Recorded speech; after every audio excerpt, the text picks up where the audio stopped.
What up, players? It's Warboss Tay up in this mug. Today I want to show off this amazing figure. It is Uriziel T'Rakkon from Artel W Miniatures. I'm going to put a link down below in the description. You can head over there, check out this model for yourself. This is just actually one of two alternate ways that you could build him. You could also build him out of the chair, where he's like creepily floating over the ground, being suspended by weird tentacles. And I decided though that the first time I got him, I'm gonna need to build him in this creepy chair. It just looks so strange and so weird, and I'm gonna show you all the different parts, talk to you about my experience. I looked this up on YouTube.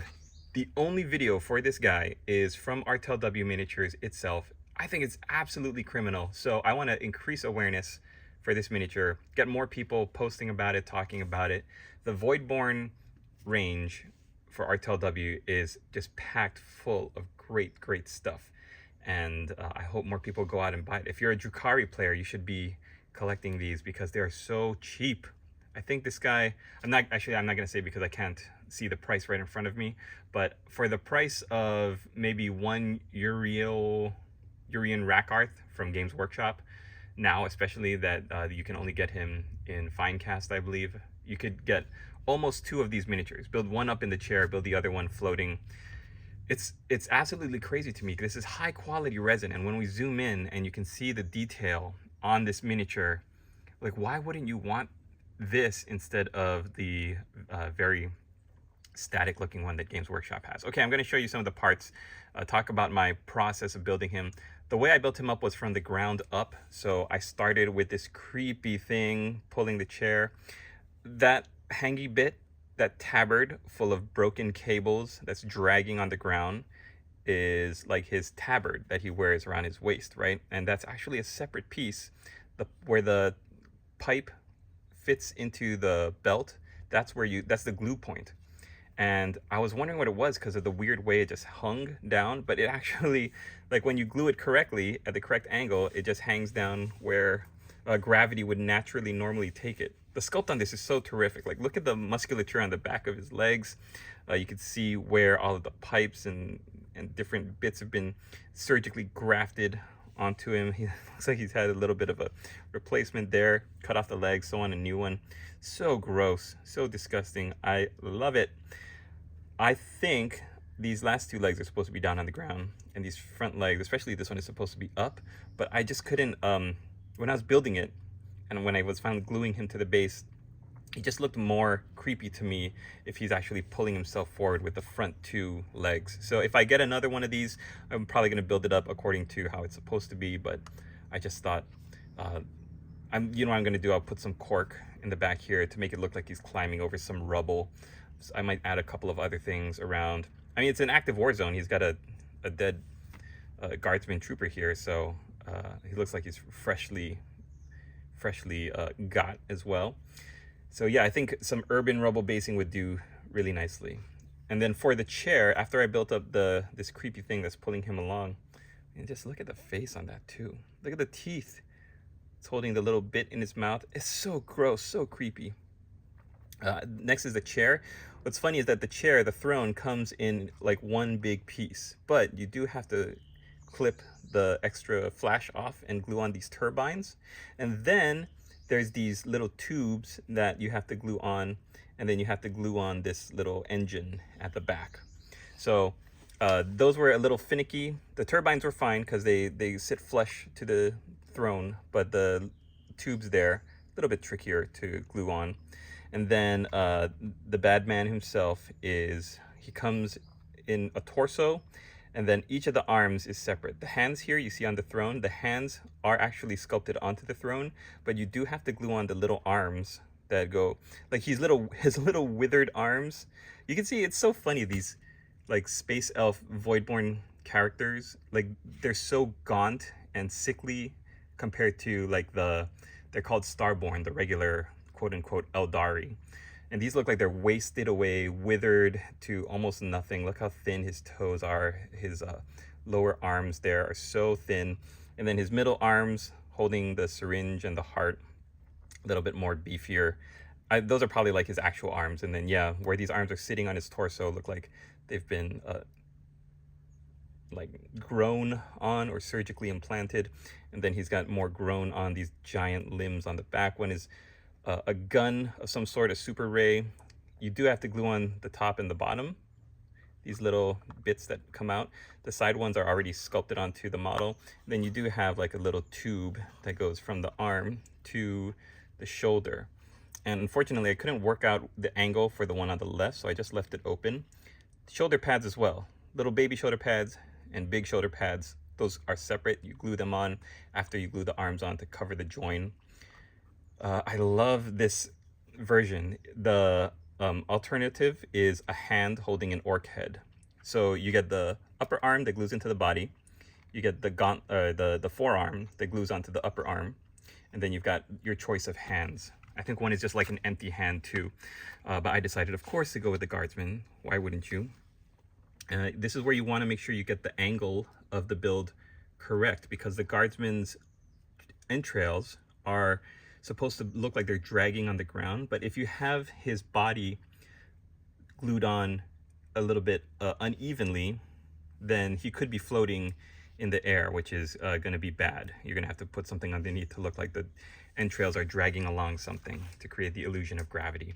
But it's a very simple concept of building. You just start from the bottom, attach the legs glue onto the torso of this creature, and then you prop up the creature, you put the throne on, and then you just glue on the arms, glue on his head. I think you only get one choice for a head, and then he has a top knot that glues into a hole in the top of his head. Then you get these weird little appendages that you got to glue on. One is holding, I don't know if it's a lamp or if it's like a vial of drugs or like a glowy lantern. And then you just got this weird little hand. He's doing the walk like an Egyptian pose. And it's so strange. There's no weapon. There's no reason for it. There's no like cybernetic augmentation. It's just a weird, creepy little hand doing the walk like an Egyptian pose. And that's it.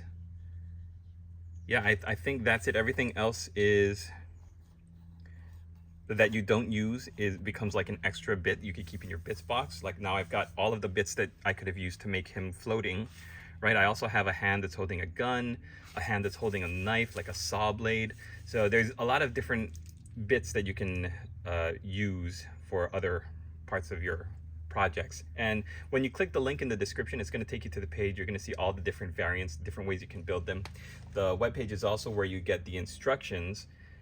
I don't know if I mentioned in this video or in a separate video for these miniatures, but you don't get paper instructions. When you order a box from Artel Miniatures, when you order your miniatures, they come in this cardboard box. And so when you pop them open, all you get are baggies of resin and bases. So you have to look up online in the Artel website, the instructions, but they're super clear. And they remind me a lot of Games Workshop's old paper instructions, where you don't have like a step-by-step like their new instructions are. You have more of a blueprint that shows all of the separate pieces and all of the connecting lines to where they go. So it's very intimidating. If you want your Uriziel T'Rakkon, you get a big bag of resin, this big chunky base. And I gotta be honest with you guys, for a while I opened them up and I just was a little intimidated by all the pieces. And you get a lot of little pieces like the hands and the tubes and the little legs and all of the attachments like the this ray gun clampy bits. Yeah, there you go. You can see them better there.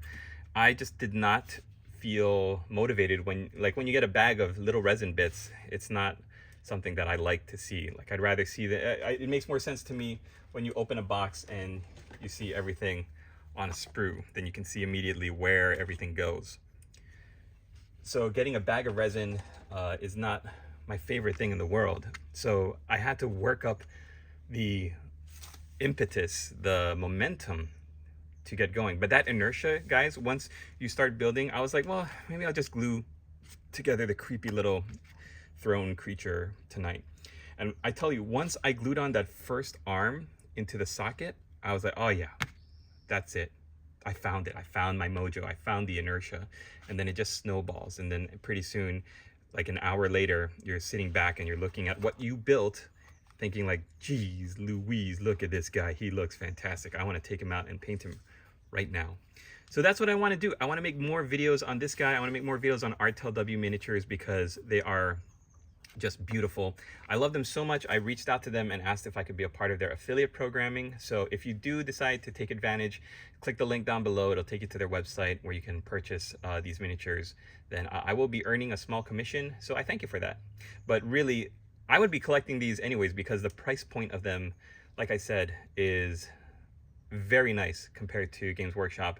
The only downside for me being in the States is that it takes a while. I remember when I made this big order, I kind of forgot about it because I ordered it last year. I wanted to get these guys here for Spookytoberfest, and I ordered them I think in August or September, and they didn't get there till almost Christmas. But when I did get them, I was so excited. The models have been just jaw-droppingly beautiful. I love putting them together. Like I said though, they're a little fiddly, and with my 40-year-old man hands, you don't want to be working anywhere with like a grate on the ground or anywhere that's like messy, because when I was trying to put a lot of these pieces together, there were many times where they just bounced out of my hand and they could have disappeared into the darkness forever, but I was able to find them, luckily. Just be careful when you're working with resin. Also, with any kind of resin, it is good beforehand if you just throw everything into a tub of warm soapy water, dishwashing liquid for soap, and just take an old toothbrush or something and just scrub that mold release agent off. It's going to make gluing them together so much easier, and it's going to make the paint and your spray primer stick to the model so much better. Thanks so much for watching, guys. Hope you enjoyed. Leave me a comment down below if you have any questions or what you think of this guy. He's just fantastic. I love this creature so much. I can't wait to paint him. And now back onto your regular scheduled programming. Latest, players.